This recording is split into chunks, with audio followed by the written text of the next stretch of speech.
આજે હું ફરીથી મારા પ્રિય ગામ તરેડ આવ્યો છું। આ ગામ સાથે મારી બાળપણની ઘણી યાદો જોડાયેલી છે। અહીં છે મારું લગભગ 50 વર્ષ જૂનું મકાન, જ્યાં મેં જીવનના ઘણા સુંદર દિવસો વિતાવ્યા। આજે તે મકાન ભલે પડી ગયું હોય, પરંતુ તેની યાદો હજુ પણ મારા દિલમાં જીવંત છે। ત્યારબાદ ગામના નાના બાળકો, પાડોશીઓ અને મિત્ર મંડળ સાથે મુલાકાત કરી। ચાલો આજે તમને મારા ગામની આ યાદગાર સફર કરાવું। આ મારા મોટા ભાઈ છે કુરજીભાઈ, પછી આ છે મનુભાઈ, અને અમે અમારી જૂની જગ્યા જ્યાં અમે 50-60 વર્ષ પહેલાં રહેતા તે જોવા માટે આવ્યા। આવું કન્ડિશન છે અત્યારે, બધું પડી ગયેલું। આ જગ્યા જે આપણે જોઈ રહ્યા છીએ, આ અમારું લગભગ 50 વર્ષ પહેલાં અહીંયા મકાન હતું, અત્યારે તો બધું પડી ગયું છે। હું 1-1.5 વર્ષનો હતો નાનો ત્યારે આ મકાનમાં રહેતો। આજે સુરતથી અમે આવ્યા છીએ ઘણા વર્ષ પછી, તો આ જગ્યા જોવા માટે અમે આવ્યા છીએ। આ કન્ડિશનમાં છે।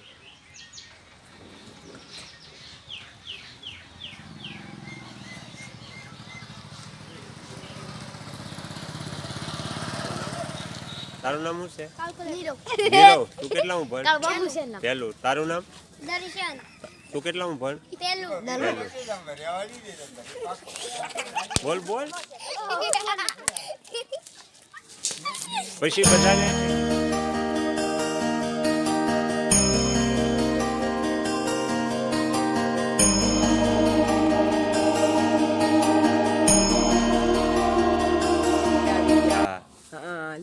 આ અમારા પાડોશી છે હીરાભાઈ તરેડ, અમારી બાજુમાં જ રહે છે। અમે ઘણા સમયથી સુરત જતા રહ્યા, પછી મળ્યા જ નહોતા, તો આજે જૂના પાડોશીને મળવા માટે આવ્યા છીએ। એમને મળીને બહુ આનંદ થયો, બહુ ખુશી છે। ગામડામાં જેવો ભાવ છે ને એવો ભાવ સિટીમાં નથી।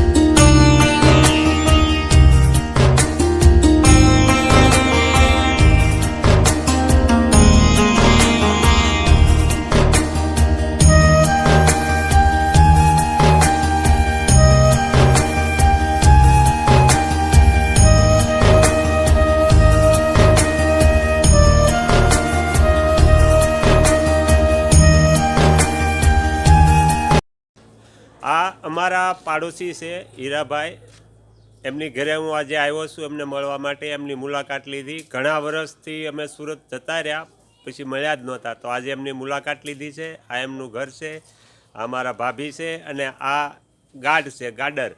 આ એમનો વ્યવસાય છે દૂધનો।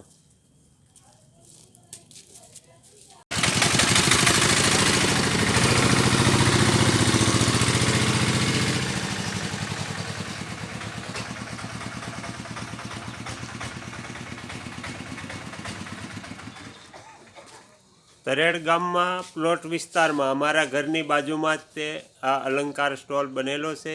અહીંયા દરેક વસ્તુ, જીવન જરૂરિયાતની દરેક વસ્તુ અહીંયાથી મળી જાય છે। પહેલાં અમુક વસ્તુ લેવા માટે મહુવા જવું પડતું, હવે મહુવા જવાની જરૂર નથી, દરેક વસ્તુ અહીંયા મળી જાય છે। આ છે સ્ટોલના માલિક સુખાભાઈ ને? હા, સુખાભાઈ।